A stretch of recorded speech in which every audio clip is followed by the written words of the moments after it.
way Jesus was. All you got to do is look at Jesus' life to see how he operated, to see what he did, and you understand.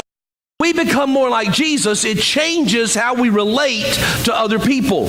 All of that begins to take on a different flavor for sure. And God has called us, and last week I started this, and by the way, as I share this morning, I am reminded again that as I share this truth this morning, I believe that there's going to be people that are going to go, wow, I want that in my life. I need that in my life. But I want to challenge you along with that. What are you doing? It's one thing for us to say, I need somebody to do that for me. How am I doing that for somebody else? How am I contributing to a relationship that begins to change things? So many times it's easy for us to say, oh, yes, give me. That would really help me. I like that. Yes, this is awesome. But how am I contributing to others? And so I want us to just share this within that framework today. I love this story. Zig Ziglar. I don't know, everybody know who Zig Ziglar is? Oh, wow, like nobody. Zig Ziglar was this, thank you, Sam. Zig Ziglar was this famous motivational speaker. He was one of my favorite guys to listen to. I love Zig, man. He had that southern drawl, and he had it down. I mean, it was just awesome. He was just a great guy to listen to. And Zig Ziglar tells a story, and he tells a story about a Belgian horse. I love Belgian horses. They're just these monstrous animals. They're so powerful. But listen to this. He says that Belgian horses are trained to work together. And when they're trained to work together, they become so much more effective. Belgian horses... Oh, sorry. Will it not go to my next slide? It's okay. I love computers. Belgian horses, just picture this Belgian horse in your head, okay? I promise you, it's there. Just imagine it. But they're this powerful creature, and one horse, if you hitch them up, can pull up to 8,000 pounds. But here's what's amazing. You can take two Belgian horses, not even just strangers, not even trained to work together, not even none of that stuff. You can put two Belgian horses together, and you know how much weight they can pull? Thank you, Tim, but you're wrong. You would think that, right? I mean, if one horse can pull 8,000, you put two of them together. I'm not very good at math, but I think I can figure out. Two Belgian horses put together can pull 24,000 pounds. They can pull triple the amount. Here's the amazing thing. When you train them, when you teach them how to work as a pair, where they literally become a team, the guys that understand these things say that these horses can pull up to, two horses can pull up to 32,000 pounds. That's more than my truck in the parking lot. Wait a second. One horse pulling can pull up to 8,000 pounds. But there's something about working together. I used to work in construction, and I know this to be a fact because I've seen it happen time and time again. You can put what one guy can do, and then you add a partner. You add somebody that guy works with, and they don't just do double the amount of work. They do more like triple the amount of work. Because there's something about working together as a team that changes everything. God is calling us into contributing or connecting relationships. And God is calling us to connect to one another, to share with one another. I shared this verse with you last week. Proverbs chapter 27, verse 17 says this: as iron sharpens iron, so a friend sharpens a friend. I showed you the video of Justin Donahue, and I'm just so proud of Justin. And I want to share in real life this morning a mentoring relationship. I'll let them tell their story, but I'm going to ask Brady and Michael to come this morning, and I've asked them to share today. And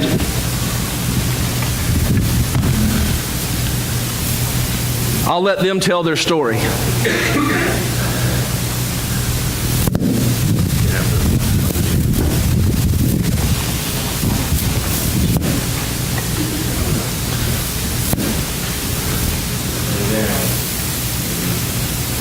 Shut it off.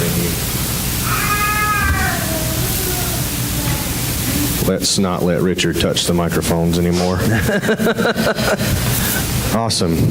I just want to say real quickly, echo what Richard said a second ago. If you have not filled out our Google form, please go do that. It's posted at the top of our Facebook page. If you go on a computer, you can see our pinned post at the top of our Facebook page. We'd love to have your feedback. We need over twice as many responses as we have right now. So to get a good sample size of our church, we'd really love for everybody, if you can. If you've been coming here any amount of time, we'd love for you to comment. We really need some people who are millennials, okay? If you're my age or younger, we need you to respond. We've had 2 or maybe 3 so far that fit into that category.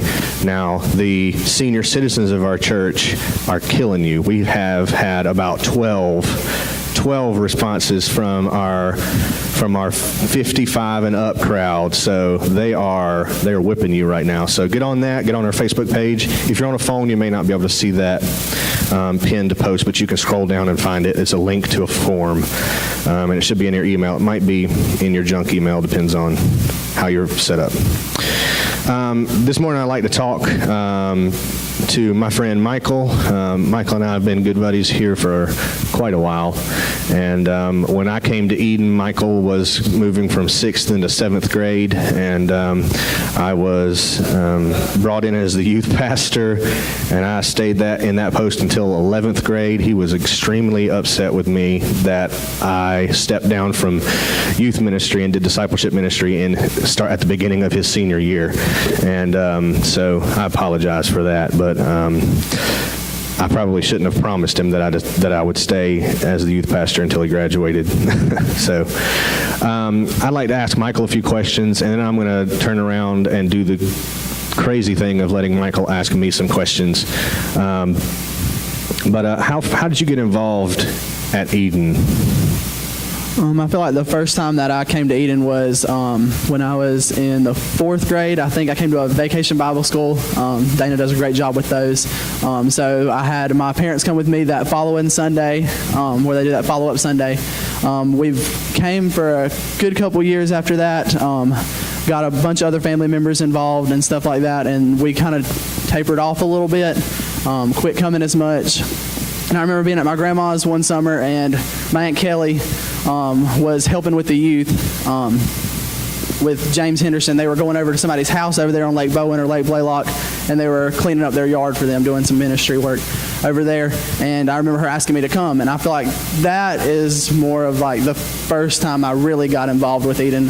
Even though I came to church when I was a kid and I was here at Eden, I don't feel like I was really involved until I stepped into that youth group. Awesome. So what kind of things do you do now at Eden? Because the youth group had such a big impact on my life, and I was able to really get involved with them and do a lot of work with them, I help out with the youth here at Eden. It's one of my favorite things to do. I love all the kids that are involved in that, and it's one of my favorite things here, I think. Yeah, generally about once a month or so, Michael kind of leads the youth service. He will speak. He started doing that his junior year of high school, I think, speaking a little bit, and it's kind of started to build up on itself. And now I'm going to speak for Mikey. Mikey feels confident that he can just kind of hand that off to Michael. I mean, we got James, Kayla, who do a great job, Amanda, that all help with our youth. And so Michael has been awesome at being able to step in and help there. So when or how did our meeting start? How did we decide to start meeting together? I think it was about a year ago, I think, if the timing's right. He invited me to come I think it was originally kind of going to be like a men's Bible study on Wednesday mornings. He was meeting with Brendan Moore, and I couldn't remember who else. It was somebody else. I think it was Dylan. They were doing like a men's Bible study group, and they invited me to come. I was going to come, and I kind of kept pushing it off. I was like, I don't have the time for that. I don't know if I'm ready for that. I don't want to get in there with these guys that are already like great Christian role models, and they know what they're doing, and I'm getting here, and I'm just going to sit there and sound like an idiot.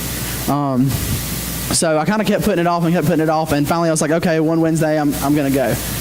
So I decided to go, and then it ended up being just me and Brady, because I think Brandon ended up having switched shifts. Dylan ended up getting a new job or something like that. So then it ended up being us, and we just ended up going every Wednesday from then. So when it kind of shifted from being like a Bible study to being something different, like what did our meetings start to look like? Well, first off, if anybody knows me, I typically showed up about 10 to 15 minutes late, because I'm never on time for anything. I was 8 minutes late, so I was just he didn't know that I was. But by the third or fourth Wednesday, he knew to just show up about 5 to 10 minutes late, because I was always going to be late. But then we would kind of go get our food, talk about what our weeks, like what's kind of been going on in our week, some struggles we might have been kind of facing, good things that have been happening, and then we would eat our food, go over whatever we were going through that week. So as far as whether it was like Chasing the Lion, that book, we're doing Philippians, James, going through a book of the Bible. We just kind of go through that, and then we would end it off in prayer. Yeah. What kind of meaning or influence have you taken from having meetings with someone? Okay, where do I start? The first thing I really noticed that was changing in my life, the biggest influence, was my prayer life. Was the biggest thing, I think.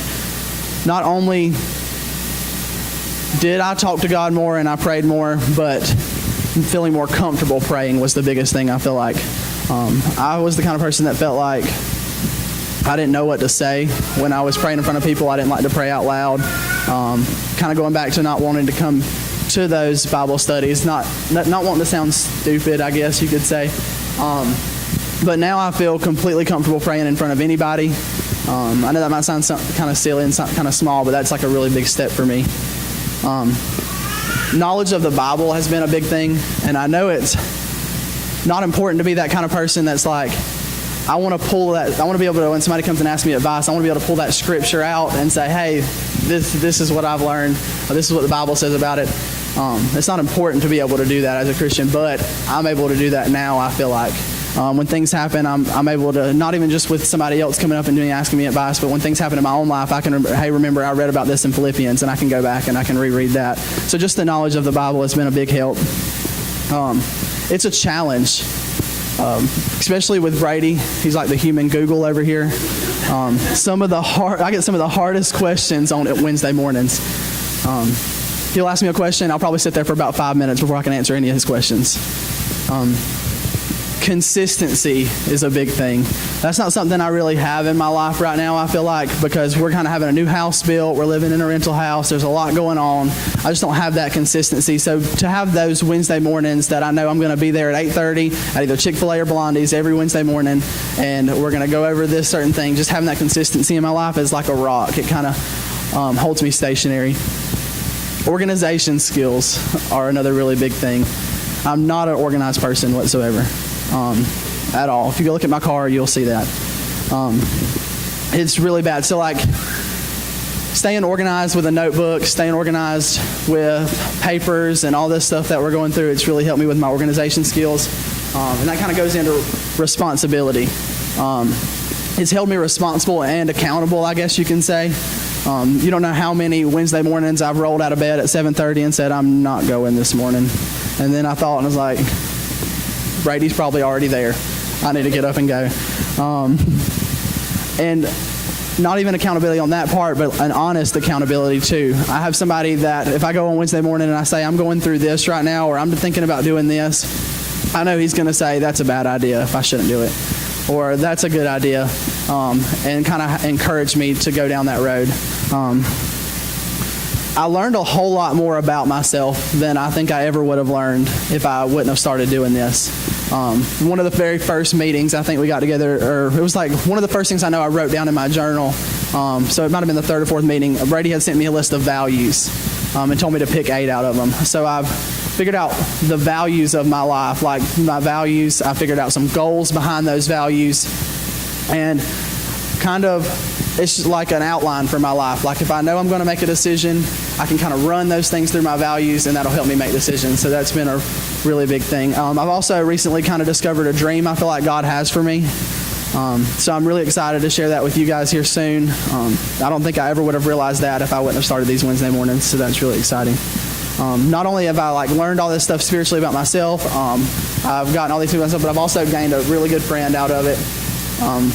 Like Brady says, I don't text a lot, and like he was saying, he doesn't text a lot either. Me and Brady pretty much text on a regular basis, so that's really cool. Having a good friend that's actually a real friend, which is hard to find nowadays. And then the biggest one I've kind of saved for last. About a year and a half ago, maybe 2 years, I started kind of tapering back off away from church. I started backing off. I feel like maybe I kind of burnt myself out a little bit helping out with the youth and stuff like that. And if you ask any of my friends that I was hanging out with at that time, I would always say, I feel like there's something missing. I couldn't really describe the feeling for you, but it wasn't a fun feeling whatsoever. So then that's when Brady decided to ask me to start coming on these Wednesdays.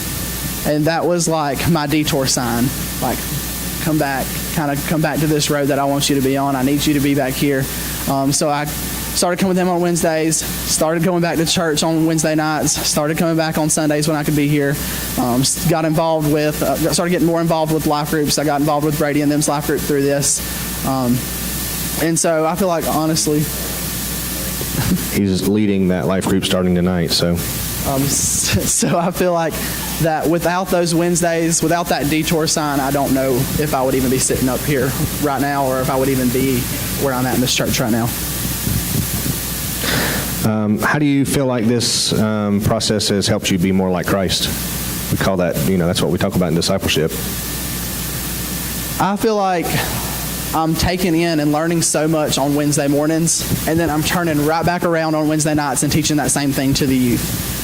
So it's like I'm living that, like Pastor Richard talked about a while back, a water pitcher life. I'm getting so much poured into me that it's kind of overflowing, and I'm pouring that into other people's life, and I think that's exactly what Christ did. So that's where I'm kind of getting more like Christ with that. Okay, that was really good.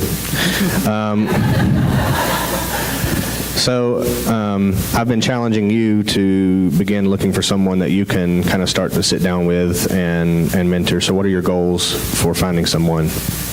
I'm really excited to find somebody that I can mentor myself. I don't know if I kind of make excuses like I did with the whole starting this thing. I'm not ready for it. I don't know if I'm ready for that, but I definitely am up for the challenge for it. I'm waiting for, I don't know if this is what I should do, but I'm kind of waiting for God to impress that person on my heart. I kind of feel like that He wants me to take up that mentorship with.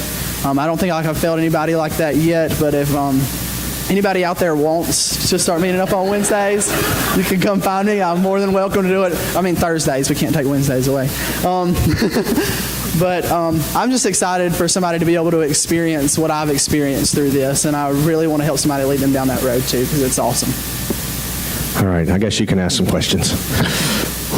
He's going to ask the questions that I can't answer, so here we go. Okay.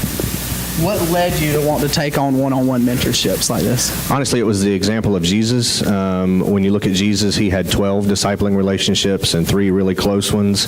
And so when I looked at my life and I didn't have any, I was like, probably need at least one.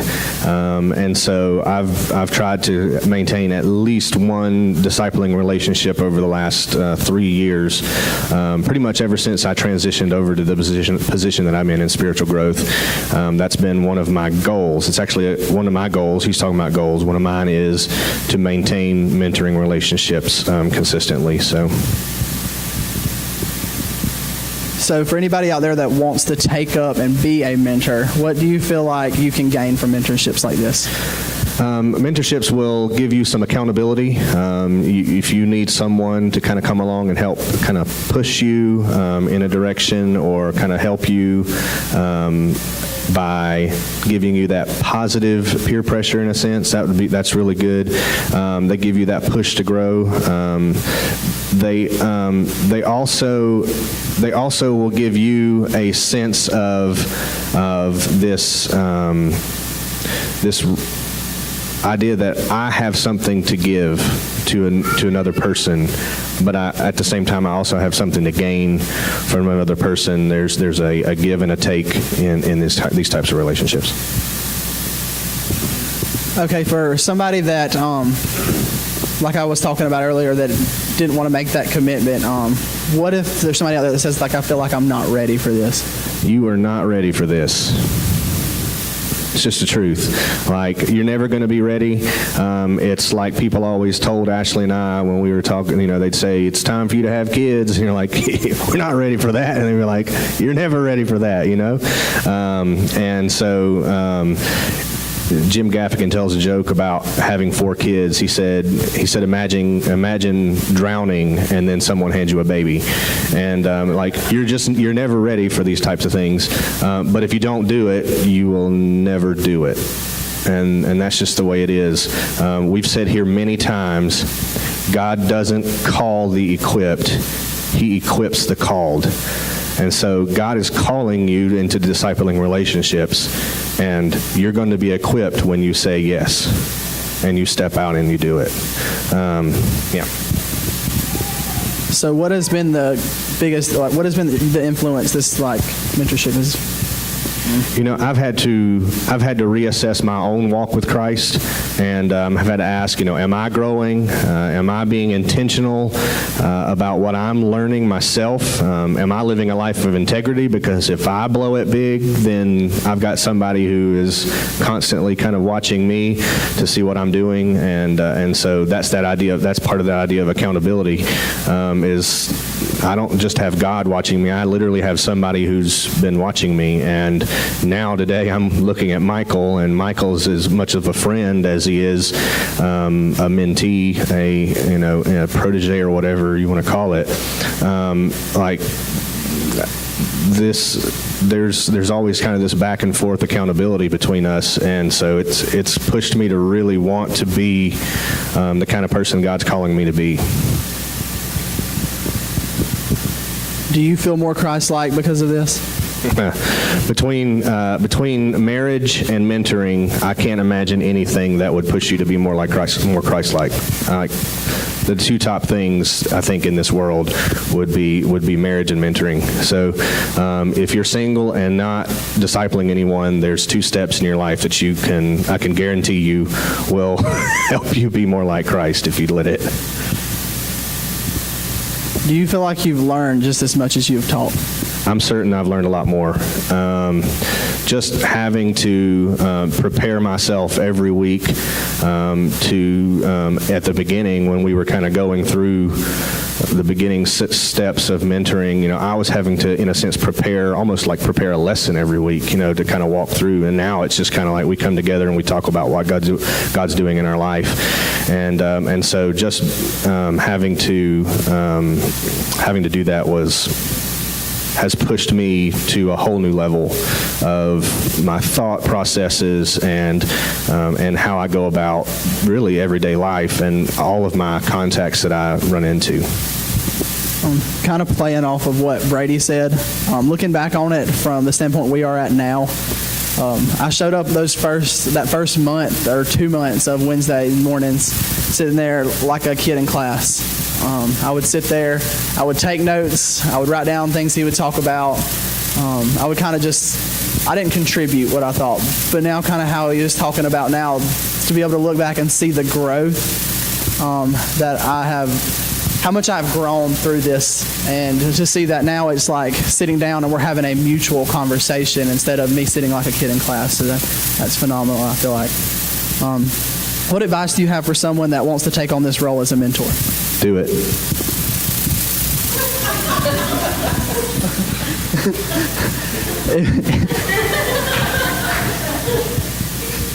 If you had to pick one thing out of the last 11 months that really stuck with you, what would it be? Man, I thought long and hard about this question when Michael brought it up earlier this morning. And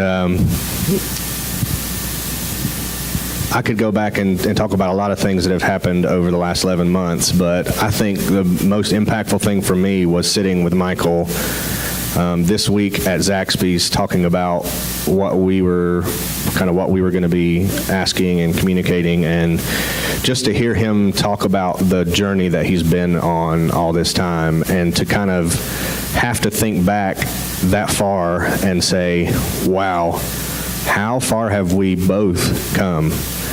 And to look today and say, I'm a different person today because of this. Wow, that's incredible. And so I just had to hold back a few tears at Zaxby's because I just wanted to cry for joy about what God is doing in our lives. And so I just want to say that I am incredibly proud of this young man and what he's doing, what God is doing through him. And I'm excited to sit and listen tonight as he guides us through our discussion, and it's just been amazing. From the first time he stepped up in youth ministry to speak, and he spoke for 3 minutes and 14 seconds. And we had 20 minutes left in youth group, and we had to fill the rest of the time with Gaga or Foursquare. To the other day when Amanda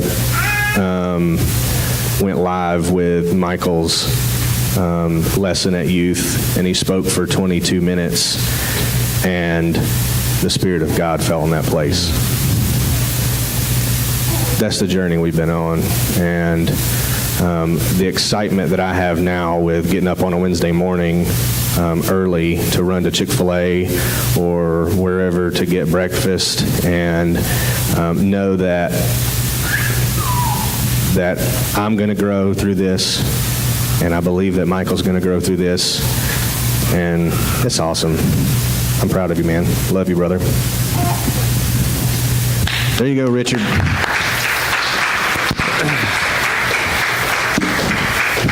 Good job, guys. Just slide those back.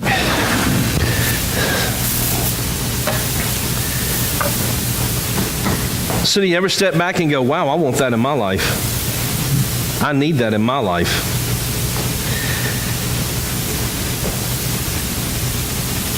What are you doing to get that in your life?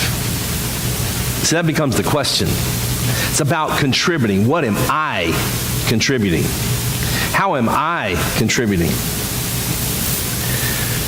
I want to change just a hair, but not much. Because what happens when we begin to share life together, when we're like those two horses, when you're, because here's the deal. I mean, a Brady and a Michael together become stronger than just if they stay individuals. You see that, right? I want to talk about this idea of relationship. And there's this fascinating story in Luke chapter 7. I'm just going to read it. You follow along. One of the Pharisees asked Jesus to have dinner with him. So Jesus went to his home and sat down to eat. When a certain immoral woman from that city heard that he was eating there, she brought a beautiful alabaster jar filled with expensive perfume. Then she knelt behind him at his feet, weeping. Her tears fell on his feet, and she wiped them off with her hair. Then she kept kissing his feet and putting perfume on them. When the Pharisee who had invited him saw this, he said to himself, it doesn't say this in Scripture, but I promise it was there. He went, if this man were a prophet, he would know what kind of woman is touching him. She's a sinner. Then Jesus answered his thoughts. Love that. Simon, he said to the Pharisee, I have something to say to you.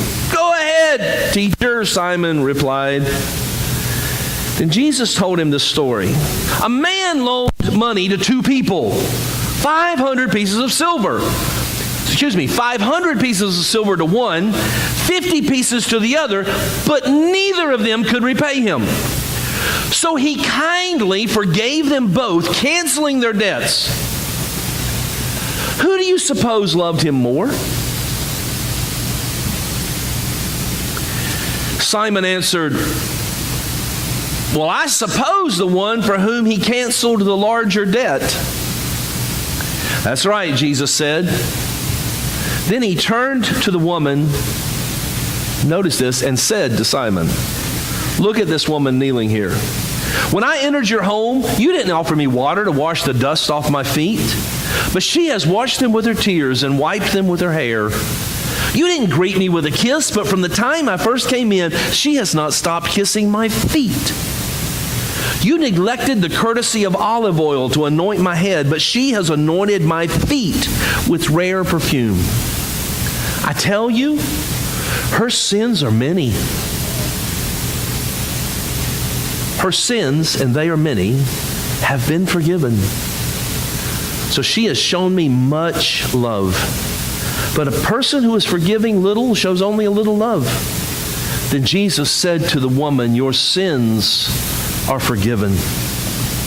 Remember when everybody wanted to hang out with the cool kids? Maybe you probably were. I wasn't. You were probably that cool kid that everybody wanted to be around. I mean, maybe you were like me. You were the one standing on the outside wishing you could be part of the circle, wishing that they would pay some attention to you. I don't know. But I get this idea that if Jesus were still physically walking the earth today, that I'm pretty sure the religious crowd, that's the church most likely, that they would be criticizing Jesus for the people that he hung out with. I think they would be like, are you kidding me? I mean, Jesus, if we were hanging out with Jesus, I'd just about bet money that Jesus would take us to some places that we would feel a little bit uncomfortable in. Like, I don't normally hang out in this kind of place. Because Jesus hung out of his day, he hung out with the tax collectors and the sinners and the drinkers, and the Pharisees looked down their holy noses because they're like, how dare you hang out with those kind of people? Can I just say something? I pray that people accuse me of that. I pray that people accuse me of hanging out with the wrong people, of letting the wrong people in, of letting the wrong people participate. I pray they accuse us of that. Because that's what Jesus has called us to. Because if every person in our little circle is saved and on their way to heaven, you need a bigger circle. Because God is calling us to connecting relationships. Jesus wasn't like running for some kind of political office, wanting everybody to say, yes, oh, he's such a great guy, I'll vote for him. No, Jesus just wanted to connect to people. He wanted to connect in relationship. And Jesus is at this dinner. Simon the Pharisee, first of all, Mr. Holy Roller himself, invites him over to his nice house, and Jesus shows up for dinner, and the next thing we know is this woman, and Scripture identifies her as an immoral woman. Some say a prostitute. But this immoral woman comes walking in. And I love the posture of this woman. She stands behind Jesus, and she is totally overcome with emotion as she begins to weep. So all she can do is cry. Have you ever been so overcome with somebody's kindness? Words don't do it. But I think there was another thing. This woman that everybody looked at and said, oh yeah, we know you. You're that woman. She comes in and she stands in the presence of Jesus. And I don't think I'm going out on a limb here to say that this woman felt nothing but shame. Shame. I think one of the greatest weapons that Satan uses against the believer today is this thing called shame. Look what you did. Look how you acted. Look where you've been. Look at your past. So much so that we're almost even ashamed to come into the presence of God. We're so ashamed because we feel like our mistakes and we feel like all this stuff, I don't even deserve His forgiveness. But enter the church, enter relationships, enter the people of God who are the disciples of God, who are saying, how can I be more like Jesus? And if I'm more like Jesus, how can I have relationships and impact others? But the church, the people who make a difference in relationships, what a difference caring relationships can make. I love this. The woman walked into a religious dinner. She walked into religion, but she bumped into a relationship. She bumped into somebody who truly loves her. And it's the power of Jesus. She walked in standing behind Him weeping, but within minutes she was at His feet worshiping. The power of relationships begins to change everything. Jesus has called us to walk alongside Him and to walk with Him in relationships. And just because your path looks different than my path, it's the same Jesus that gets the glory. My faith story might be completely different from your faith story, but it's the same God who has forgiven and redeemed us both and given us purpose and value in life so that we can go and share that with other people no matter where they're coming from either. God has called us to relationship. Now, you know, you read the story and you can just see the religious folks standing over there going, there will always be whisperers. There will always be those who say, I can't believe that church would do that. I can't believe you would hang out with that person. I mean, Simon himself says, if he only knew who that woman was that was touching him, maybe he's not such a prophet after all. Because the implied message here is, don't you hear it? The implied message from Simon is, I'd never let that woman touch me. No. I'd never let that woman touch me. Lord, is that you calling? I'm just asking. That Sunday you forget to put it on Do Not Disturb. Write this down in the front of your bulletin. I want you to hear this because we're talking about relationships. And if you're going to enter into relationships with people, religion always judges. Relationship always extends grace. It's funny. I find this, I don't have time to say that. Religion always accuses. Religion always accuses. Relationship says it's already covered. Religion thinks that by being judgmental and not allowing ourselves to be dirtied by the filth of those people, that somehow that gives us an inside track with God. And then Jesus turns the tables on these guys and He tells them the story about these two guys, one who borrowed a bunch of money, one who borrowed a little money, and then neither one of them could repay them. And so the guy who did the loaning said, hey, I forgive you both. And Jesus says, which one of those guys do you think loved Him the most? Oh, the one that He forgave the most money.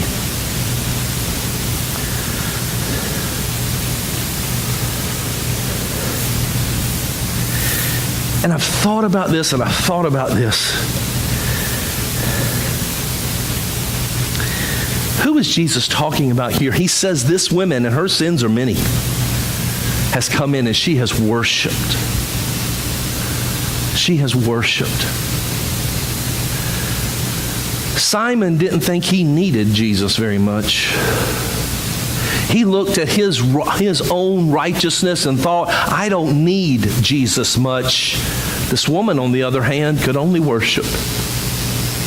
Church, would you just for a moment take a look around the community that God has placed us in? Can we just begin to see that today? And to realize that what God is calling us is to grace-filled relationships. Because when we look at ourselves, starting with me and starting with you, when we look at ourselves, this young woman's worship standing behind Jesus, I'll write this down. Her worship did what words could never have done. Worship when your words fail you. Worship when worry finds you. Worship when the world fights you. Have you ever been like this young woman and been so broken in your heart that you didn't even have words to say? And yet I love what, Michael, you shared it so beautifully. Isn't it great how we see a God who is at work around us, and a God, even when we are kind of taking a detour, when we're slacking off, that there's a God who's calling us back to say, come back over here because you have so much value and you have so much purpose, and it's relationships. It's not people saying, but it's people who are loving you. People who are loving you. And you're like, oh, Pastor, that's what I need in my life. Yeah, you do. But you got to be that in your life. You have to be a contributor. You can't just expect to get it if you don't give it. Somebody has said it this way. They said, in order to be a friend, in order to have a friend, you have to be a friend. I got to close, and I want you to watch this. I just wonder, here is this lady, this immoral woman who comes in carrying this very expensive jar of perfume. Other places in Scripture talk about the value of this perfume. A year's wages.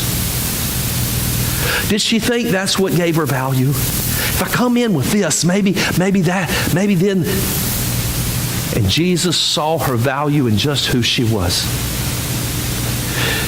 Guys, God is stirring something.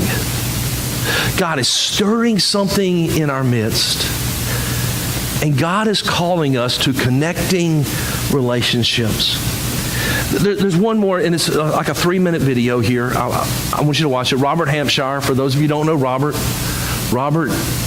Robert showed up here, I don't know. I don't even remember the years. It's a bunch of years ago. Robert was Robert. If you knew Robert, you understood that. I mean, he ended up leading worship here for a time, and Robert was the kind that he might show up to church in a white linen suit, with white patent leather shoes. I mean, that was Robert. Robert is pastoring a church in Churchville. How you like that name? Churchville, Virginia. Our church has sent him money as he has planted his church there in Virginia. It's amazing how God is working through his life. Listen to this video.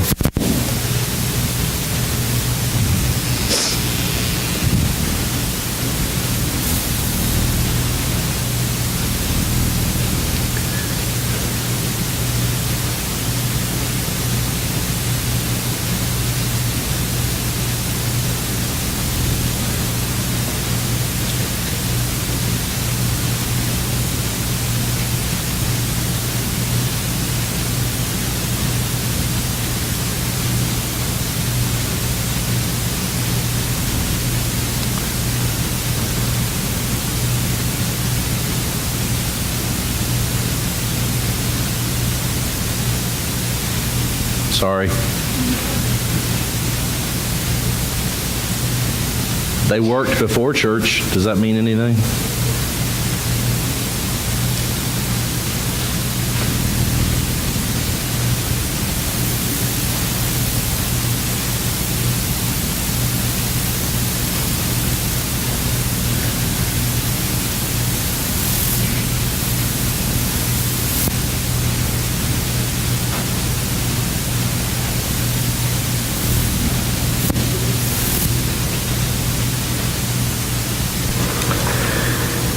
Anthony Hips, Alton Robbins, Wes and Amanda Boyd, Mrs. Settle, Randy Spencer, Josh Turner.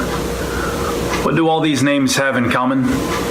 Well, every one of these are people in my life that have taken time to bless me, to encourage me, or even invest in me and pour their life into me.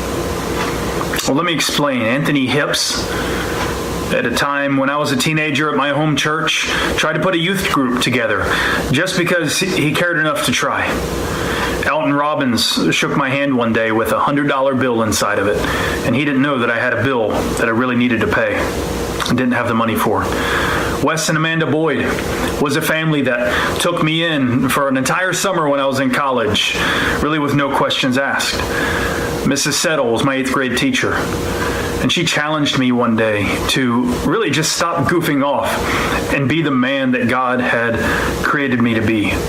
Randy Spencer gave me a huge chance and opportunity to pastor in his church, even though he really didn't know much about me. Josh Turner has more recently in my life been always available to coach me along and to mentor me along as a pastor and as a church planter. Richard Hull spoke words of life and God's love into my life when I was at one of the worst and most pivotal times. He gave me many opportunities in his church to serve and to grow and to lead others who considered me a friend and lived life alongside of me as a mentor when I was younger, and who continues to be still today someone that I can come to for advice or for encouragement or insight or even prayer. And sure, there were many people along the way, and still are, that have tried to discourage me or who have given me bad advice or who sent me in the wrong direction or have spoken defeat or even hate into my life instead of life and love. We all have those people. But I have tried so hard to not let those voices be louder than the voices of the people that I mentioned that really I would just consider heroes in my life. And you know what the crazy thing is? Most of these people, maybe even all of them, had no idea of the impact they were making or are making in my life. They were just trying to live out their faith in the best way that they knew how. And without question, I am the man, I am the husband, I am the father, I am the leader, and certainly the pastor that I am today because of the people that have been faithful to be conduits of God's grace in my life.